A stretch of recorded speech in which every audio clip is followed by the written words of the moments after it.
지금 전 세계 금융시장이 동시에 무너지고 있습니다. 비트코인은 8만 3천 달러가 무너졌고 미국 증시는 연일 하락하고 한국 코스피는 3,800선까지 밀렸어요. 오늘은 미국 연준의 금리 인하와 유동성 확대에도 불구하고 시장이 무너지는 이유를 정확한 데이터로 분석하겠습니다. 자, 먼저 비트코인의 검은 금요일을 보겠습니다. 자, 11월 21일 기준 전 세계 가상자산 시가총액은 전일 대비 8.7% 줄어든 2조 9,788억 달러입니다. 한국 돈으로 약 4,394조 원이에요. 하루 만에 2,219억 달러, 327조 원이 시장에서 증발한 겁니다. 이는 골드만삭스의 시가총액과 맞먹는 규모예요. 비트코인은 테더마켓에서 전일 대비 8.86% 하락한 8만 4,073달러를 기록했습니다. 국내 가상자산 거래소 업비트에서는 오후 12시경 1억 2,724만 원까지 떨어졌어요. 불과 12시간 만에 800만 원 이상 폭락한 겁니다. 지난 4월 이후 7개월 만에 가장 낮은 수준이에요. 지난 10월 6일 기준 약 4조 3천억 달러에 달했던 전체 가상자산 시가총액은 현재 2조 9천억 달러 수준으로 쪼그라들었습니다. 한 달 만에 약 1조 달러, 한국 돈으로 1,400조 원이 증발한 겁니다. 가상자산 분석기업 K33 리서치의 배틀룬데 책임자는 비트코인이 43일 연속 하락세를 보이며 현재의 조정폭은 지난 2년간 발생했던 가장 심각한 두 번의 하락 사례와 유사한 패턴이라며 시장의 취약성을 경고했어요. 시장 전문가들은 이번 급락의 원인으로 세 가지를 꼽습니다. 첫째, 미국 연준의 금리 인하 기대감 약화입니다. 둘째, 기관 투자자들의 매수세 실종이에요. 셋째, 지난 10월 발생한 대규모 강제 청산의 후유증입니다. 실제로 타격이 컸던 것이 지난 10월 10일 하루에만 190억 달러 규모의 레버리지 포지션이 강제 청산된 이후 시장은 신규 매수세가 실종된 상태입니다. 비트코인 가격이 내려갈 때 체결되도록 걸어둔 대기 매수 주문들이 대거 체결됐으나 기대했던 기술적 반등 없이 가격이 8만 2천 달러대까지 밀리며 투자자들이 물린 상태예요. 통계적으로도 현재 상황은 비관적입니다.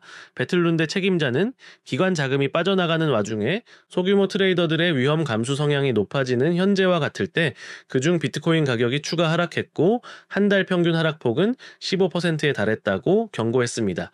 미국 증시의 폭락을 보겠습니다. 11월 20일 뉴욕 증시는 일제히 급락했습니다.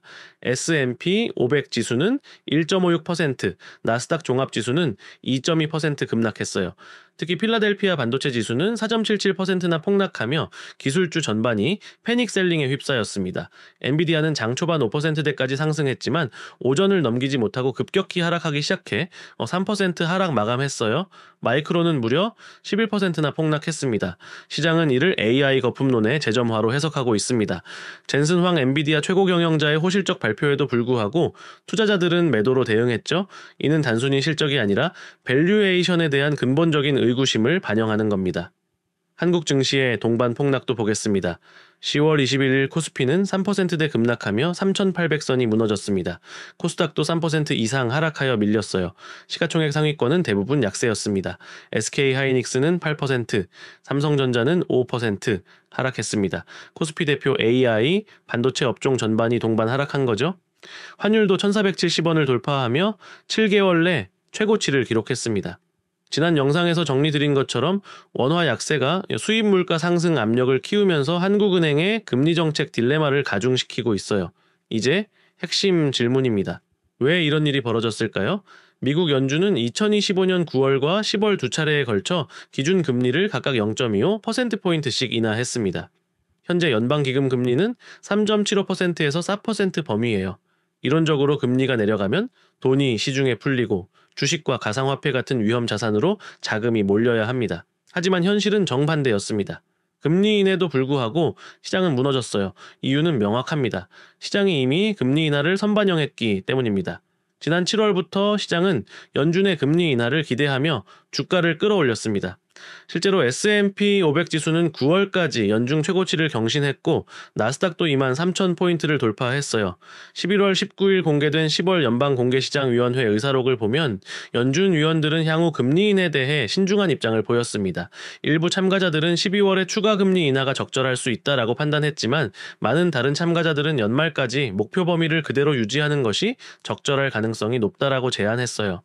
특히 연준 위원들은 자산 밸류에이션이 높고 금리 인하에 신중해야 한다는 메시지를 잇따라 내놓으며 12월 FOMC를 둘러싼 정책 불확실성을 키웠습니다. 시카고 연준 기준금리 예측 모델인 패드워치에 따르면 12월 금리 인하 확률은 29%로 급락했어요. 일주일 전만 해도 50%였는데 절반 이하로 떨어진 겁니다. 시장은 추가 금리 인하 기대감이 꺾이면서 유동성 확대 기대가 무너졌습니다. 금리가 더 내려갈 거라는 기대에 미리 올랐던 주가와 가상화폐가 일제히 조정을 받는 거죠. 미시간대 소비자 심리지수는 2022년 이후 최저치인 50.3으로 하락했습니다. 소비자들이 경기 침체를 우려하고 있다는 명확한 신호예요. 시장은 이런 불확실성을 극도로 싫어합니다. 기관 투자자 자금의 실종도 심각합니다. 가장 큰 문제는 역시 신규 자금의 부족입니다. 금리 인하로 유동성이 늘어난다고 해도 그 돈이 주식이나 가상화폐로 들어오지 않으면 의미가 없어요. 실제로 비트코인 ETF는 10월 중순 이후 순유출을 기록하고 있습니다. 기관 투자자들이 차익을 실현하고 빠져나간 거죠. 개인 투자자들만으로는 시장을 떠받칠 수 없습니다. 미국 증시도 마찬가지입니다. 외국인 투자자들의 자금이 이탈하고 있어요. 한국 증시에서는 외국인이 연일 순매도를 기록하며 코스피를 압박하고 있습니다. 11월 20일 하루에만 외국인은 1조 원 넘게 순매도했어요. 자본시장연구원 분석에 따르면 2025년 국내 증시는 투자 수급 측면에서 해외 주식과 대체자산에 대한 선호가 점차 높아지고 있습니다. 특히 새로 유입됐던 젊은 층이 이탈해 국내 주식 순매수가 감소하고 해외 주식과 가상자산 등으로 투자 수요가 분산되는 추세예요.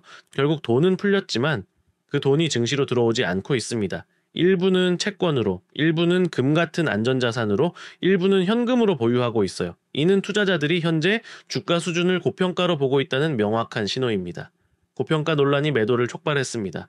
S&P 500 지수의 22개월 선행 PER은 22배를 넘어섰습니다. 역사적 평균인 16-17배를 크게 웃도는 수치예요. 나스닥의 밸류에이션은 더 높습니다. 엔비디아는 퍼가 50배에 육박합니다. 아무리 성장성이 좋아도 50배는 과도하다는 게 시장의 판단이에요. 11월 20일 엔비디아가 호실적을 발표했는데도 주가가 3% 빠진 이유입니다. 비트코인도 마찬가지입니다. 여러 호재로 질주하던 비트코인은 근본적인 가치평가가 어렵다는 한계에 부딪혔어요. 더 이상 오를 근거를 찾기 어렵게 된 겁니다. 한국 증시는 미국과 중국 사이에서 어려운 신세입니다. 미국 증시가 빠지면 한국도 따라 빠지고 중국 경기가 둔화되면 한국 수출이 타격을 받아요. 독자적인 상승 동력을 찾기 어려운 구조입니다. 앞으로 시장은 어떻게 될까요? 단기적으로는 변동성이 지속될 것으로 보입니다. 12월 FOMC에서 연준이 금리를 동결하면 시장은 추가 하락 압력을 받을 거예요. 반대로 예상을 깨고 금리를 인하하면 단기 반등이 가능하지만 지속 가능성은 의문입니다. 비트코인은 전문가들이 74,000달러 이상 구간에서 바닥을 형성할 것으로 전망합니다. 하지만 기관 자금이 다시 유입되지 않으면 추가 하락 가능성도 배제할 수 없어요. 미국 증시는 AI 거품 논란이 해소될 때까지 조정이 이어질 것으로 보입니다. 기업들의 실적이 밸류에이션을 정당화할 수 있는 수준까지 성장하거나 주가가 밸류에이션이 합리적인 수준까지 하락하거나 둘 중 하나가 필요해요. 한국 증시는 미국과 중국의 영향을 받으면서 독자 반등이 어려운 상황입니다. 외국인 자금이 돌아오지 않으면 3,500선까지 하락할 가능성도 있어요. 중장기적으로는 경기 사이클에 달려 있습니다.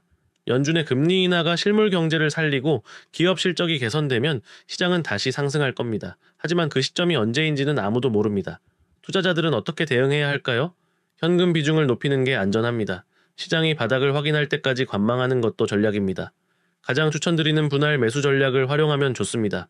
한 번에 몰빵하지 말고 여러 번에 나눠 사면 평균 단가를 낮출 수 있어요. 해외 분산 투자도 고려할 만합니다. 한국 시장만 보지 말고 미국, 유럽, 신흥국 등으로 포트폴리오를 다각화하면 리스크를 줄일 수 있습니다. 마지막으로 강조하고 싶은 건 지금은 처음 나온 하락장 시기가 아니라는 겁니다. 시장은 항상 사이클을 반복합니다. 하락 후에는 반드시 상승이 오고 상승 후에는 다시 하락이 와요. 중요한 건 패닉에 빠지지 않는 겁니다. 처음이거나 오랜만에 투자를 하신 분들은 더욱 냉정하게 시장을 분석하고 자신의 투자 원칙을 지키면서 기회를 기다려야 해요. 금리 인하와 유동성 확대는 분명 긍정적인 신호입니다. 하지만 시장이 이미 선반영했고 추가 상승을 이끌 자금이 부족한 게 현실이에요.